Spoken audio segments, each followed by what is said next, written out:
Le chef de l'État, à son Excellence, M. Bassirou Diomaye Diakhar Faye, a présidé ce mercredi 10 juillet 2024 le Conseil des ministres au Palais de la République. À l'entame de sa communication, le président de la République a présenté ses meilleurs vœux de santé, de paix et de bonheur à la Oumma islamique au seuil du Nouvel An musulman 1446. Il a saisi cette occasion pour demander au gouvernement de prendre toutes les mesures requises pour assurer le bon déroulement des événements religieux, à savoir le Grand Magal de Touba, le Mawloud et l'Assomption qui se tiendront dans les prochaines semaines au Sénégal. Revenons sur les recommandations des assises de la justice et des réformes urgentes de ce secteur. Le chef de l'État a marqué son accord de principe sur les recommandations consensuelles des assises de la justice consignées dans le rapport. Il a félicité le gouvernement, le ministre de la Justice notamment, les membres de son cabinet, le facilitateur, les membres du bureau et le comité scientifique des assises, ainsi que toutes les parties prenantes pour leur contribution remarquable ayant permis l'élaboration et la mise à disposition d'un rapport public de qualité. Le président de la République a salué l'esprit participatif et inclusif de l'exercice, soutenu en cela par l'activation de la plateforme Djubanti. Cette innovation notable dans la communication de l'État consacre la digitalisation de la participation citoyenne à l'action publique, mais également le pragmatisme dans le déploiement du projet de transformation systémique du Sénégal, ce qui s'inscrit dans l'engagement primordial à asseoir un État de droit, une République exemplaire et une nation solidaire à travers des institutions fortes et une justice crédible qui agrée le peuple sénégalais au nom duquel elle est rendue. Le chef de l'État a demandé au Premier ministre, au ministre de la Justice et aux ministres concernés de lui proposer un calendrier de mise en œuvre des réformes du secteur de la justice en droite ligne du programme législatif du gouvernement. Cet agenda législatif doit viser notamment la révision de la Constitution et des codes spécifiques. Le président de la République a demandé l'évaluation sous l'égide du ministre des Finances et du Budget des coûts et impacts financiers des réformes proposées en vue d'apprécier l'opportunité de leur priorisation dans la programmation budgétaire.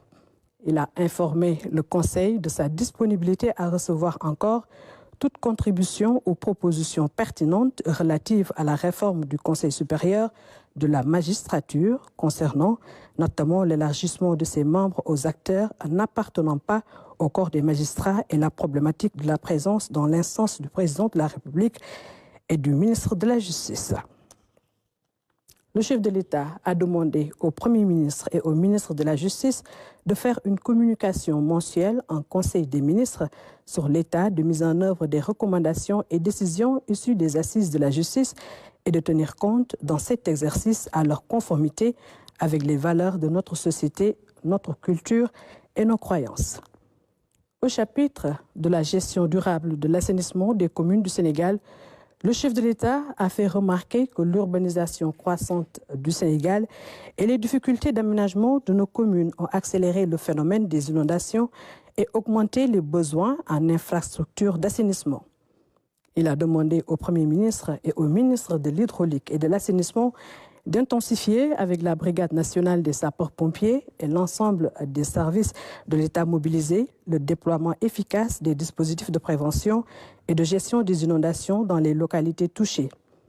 Il a souligné en outre la nécessité de mobiliser en mode alerte les mécanismes publics de solidarité nationale pour assister les populations sinistrées en relation avec les autorités administratives. Le président de la République a demandé au Premier ministre d'évaluer les actions de lutte contre les inondations déroulées dans cette dernière décennie pour ensuite engager une réorientation de la stratégie nationale d'assainissement en cohérence avec le renouveau des politiques en matière d'aménagement du territoire, d'urbanisme et d'habitat.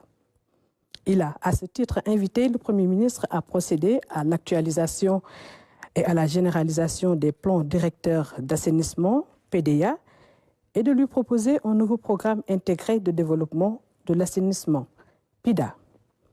Le chef de l'État est revenu sur l'ancrage social du concept d'engagement citoyen Setal Suñu Réew.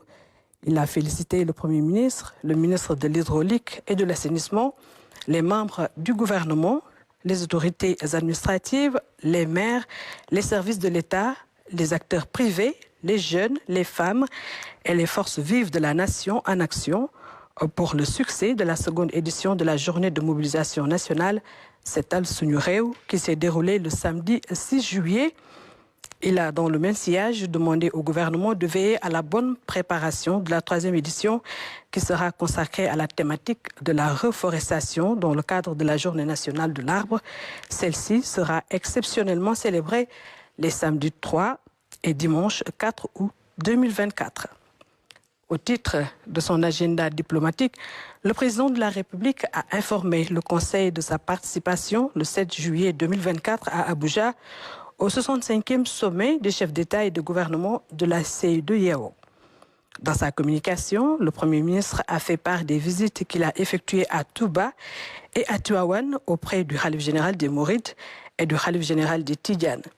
Il a saisi l'occasion de ces visites pour entretenir les khalifes généraux de l'ambition de transformation systémique du Sénégal avec les principes de Djoub, Djoubel et Djoubanti. Le Premier ministre s'est ensuite félicité de l'acquittement par le président de la République lui-même et l'ensemble du gouvernement de leurs obligations de déclaration de patrimoine, respectivement au Conseil constitutionnel et à l'OFNAC, dans les délais impartis, à savoir 3 mois après la prise de fonction. Il a demandé au ministre de veiller au respect scrupuleux de cette exigence par les responsables assujettis placés sous leur tutelle. Évoquant le succès des journées de mobilisation citoyenne, le Premier ministre a recommandé que cette activité puisse se muer en un programme national de promotion de la citoyenneté et de l'économie sociale et urbaine. Cette évolution permettrait d'ancrer l'esprit de volontariat et de responsabilité effective dans la gestion de la salubrité publique aux fins de favoriser l'insertion socio-professionnelle des jeunes. Revenons sur les enseignements de sa participation à la journée Setal Suñu Réew du 6 juillet 2024 à Saint-Louis. Pour y représenter le chef de l'État, le Premier ministre a déploré les retards relevés dans l'exécution des chantiers d'assainissement, de gestion des inondations et de lutte contre l'érosion côtière, notamment des différents projets et programmes. Ces constats rendent urgente l'élaboration d'un état des lieux complet de ces projets et programmes. Le Premier ministre a également insisté à la suite du chef de l'État sur l'importance capitale attachée à la gestion préventive des inondations en engageant le ministre des Finances et du Budget à accorder une priorité absolue dans les arbitrages budgétaires à la prise en charge des dépenses y afférentes. Enfin, le Premier ministre a informé le Conseil de la mise en place sur instruction de Monsieur le Président de la République par arrêté en date du 3 juillet 2024 d'un comité d'examen des contrats conclus dans les secteurs stratégiques.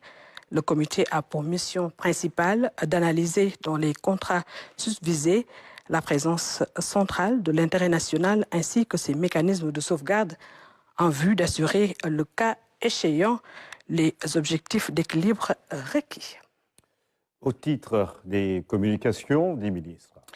Le ministre de l'Intégration africaine et des Affaires étrangères a rendu compte du déroulement de l'édition 2024 du pèlerinage au lieu saint de l'Islam. Le ministre de l'Hydraulique et de l'Assainissement a fait le point sur la journée nationale Setal Suñu Réew et sur les inondations.